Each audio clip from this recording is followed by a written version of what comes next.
కేంద్ర ప్రభుత్వం గాని రాష్ట్ర ప్రభుత్వం గాని మన ఆర్థిక వ్యవస్థలో అతి ముఖ్యమైన అంశం యువత. అటువంటి యువతకి 18 సంవత్సరాలు నిండిన వెంటనే అన్ని హక్కుల్లో ముఖ్యమైన భాగం ఓటు హక్కు అధ్యక్ష. మన ప్రజాస్వామ్య దేశంలో ఓటు హక్కు ఉన్న ప్రాముఖ్యత ఇంకా దేనికి మరి లేదు అధ్యక్ష. ఈ సందర్భంగా మనం గుర్తు చేస్తుంది ఏంటంటే కేంద్ర ప్రభుత్వం సాధారణ ఎన్నికలన్నిటికీ కూడా 18 సంవత్సరాలు పూర్తయిన యువతందరికీ కూడా ఓటు హక్కు కల్పించడానికి నమోదు చేసుకోవడానికి సంవత్సరం పొడుగునా నమోదు చేసుకున్న జనవరి 1న అది పబ్లిష్ అయ్యేది అధ్యక్ష. ఇప్పుడు ఈ సవరణ బిల్లు ద్వారా మనం సంవత్సరంలో 4 సార్లు ప్రచురణ చేస్తారు అధ్యక్ష. అది జనవరి 1, దాంతో పాటు ఏప్రిల్ 1, జూలై 1, అక్టోబర్ 1 ఈ 4 తేదీల్లో కూడా మనకి ఓటు హక్కు ప్రచురణ ద్వారా సంవత్సరంలో ఎప్పుడు ఎన్నికలు వచ్చినా గానీ మనకి 18 సంవత్సరాలు పూర్తయిన యువతకి ఓటేసుకునే అవకాశం కలుగుతుంది అధ్యక్ష. దీనివల్ల యువతలో ఓటింగ్ శాతం పెరిగి వారి నిర్ణయాత్మక నిర్ణయాలు మనకి ఉపయోగపడతాయి అధ్యక్ష. అంతేకాదు 17 సంవత్సరాలు నిండిన తరువాత కూడా అప్లై చేసుకోవడానికి యాక్ట్ లో అవకాశం ఉంది అధ్యక్ష.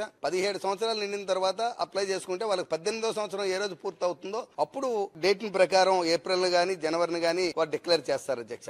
దీనివల్ల ఏంటంటే యువత ఎక్కడా కూడా దేశంలో ఎక్కడున్నా ఏ ఉద్యోగంలో ఉన్నా ఏ వ్యాపారంలో ఉన్నా సమయానికి వారి ఓటు హక్కుని వాళ్ళు పొందే అవకాశం కలుగుతుంది అధ్యక్ష.